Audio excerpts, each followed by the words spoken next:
開始啦噃。為什麼東西會掉下來？為什麼東西會掉下來？係啦。中文句子。早晨，我係彤彤。係啊，好啦。馬玲玲。係好啊！我哋讀書，我哋讀書。科學寶寶們。放學寶寶們正在把球往上呢個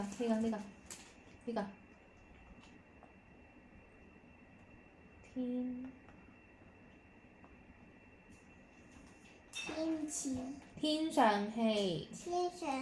我指住嗰個字，你就讀嗰個字得㗎啦，唔係睇其他嘅。我不太會接球。奧斯卡說。佢唔識接波啊！好啦。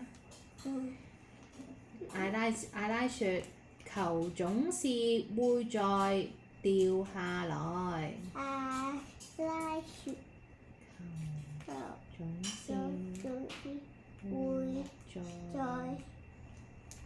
掉下來。係啦，呢個啦噃。如果他們都不掉下來，會怎樣？又會怎樣？係啦，啲球都你拋起佢，佢唔跌落嚟，啲波會點算啊？如果他們一直往天空跑，會怎樣？拋咗上天空，佢唔跌落嚟咯噃，會發生咩事啊？你會知唔知係咩事啊？小心，係啊，個雀雀話小心啊！哎呀，個波打到我啦！當你鬆手時，每個都一個啊！好啊，去公園爬。冇咁熱嘅時候先。我唔要兜兜啊！我唔要一啲環環，我唔要咁樣。OK。係好難爬㗎。當你鬆手時，每個東西都會掉到地上，一定有什麼東西往下拉。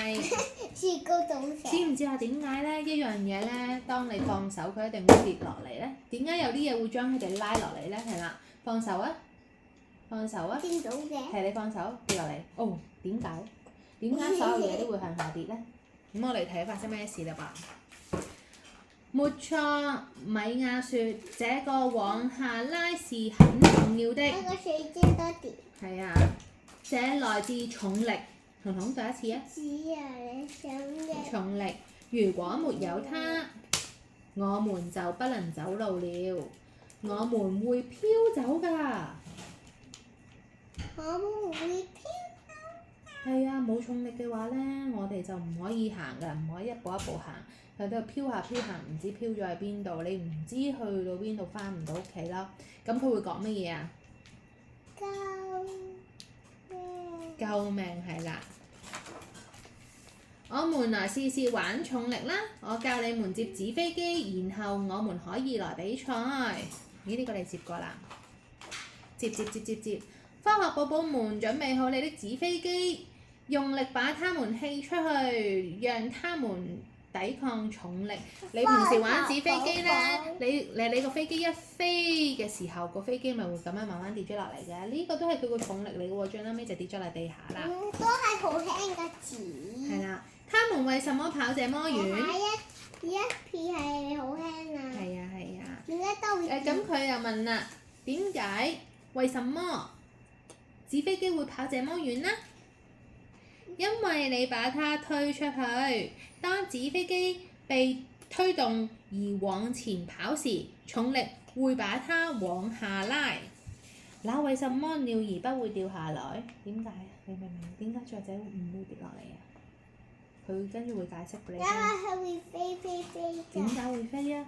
哦，鳥會飛是因為它們有翅膀，所以有強壯嘅肌肉，可以一直拍動翅膀。打飛機呢？飛機又點解可以飛到啊？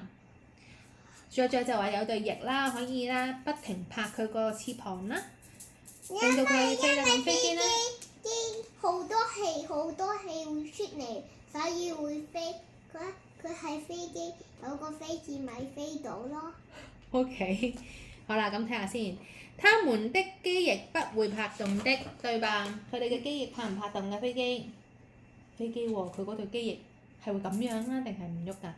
唔喐。係啦，唔喐嘅，佢係唔拍動嘅。咁點解佢都可以飛嘅？係啊，我哋睇下啦，冇錯，機翼不會拍動，飛機的機翼會提供飛機往上升嘅力。點解佢會揸車嘅？係啊，機師啦。而引擎則推動飛機往前飛。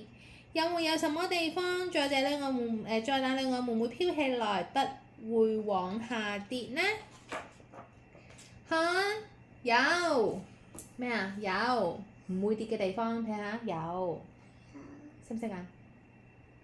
咩嚟㗎？睇下，放屁。一定要睇字啦，睇住啦，太空。太空，你在係會放屁嘅。唔係啊，因為佢哋有嗰個火箭嗰個推動器啊，我哋叫推動器。它在太空會飄起來，太空人得靠火箭背包嗱，火箭背包呢一個才能四處移動。如果咧冇呢一個火箭背包咧去做一個推動嘅話咧，係好難移嘅。你唔知你自己會去咗邊度㗎？知唔知啊？重力看不見，但它能把我們往下固定住。點解會咁臭？我聽埋書啦。重力讓我們的雙腳站在地上，還有其他東西也是。個個呢隻腳都可以喺個地下度啦。如果沒有重力，我們周圍所有的東西都會點啊？飄起來，係啦。哎呦，全部飄晒啦！想唔想咁樣啊？大家飄咗喺度，翻唔到屋企喎，一直喺個天空度飄咧，想唔想咁？你去唔到你想去嘅地方嘅喎，揾唔到你想要嘅爸爸媽媽嘅喎，唔可以攬埋一齊嘅喎，你想唔想咁啊？係喎，都唔知飄咗去邊喎。哦，所以重力重唔重要啊？係啊，重力重要。為什麼東西會掉下來？OK，又係你可以。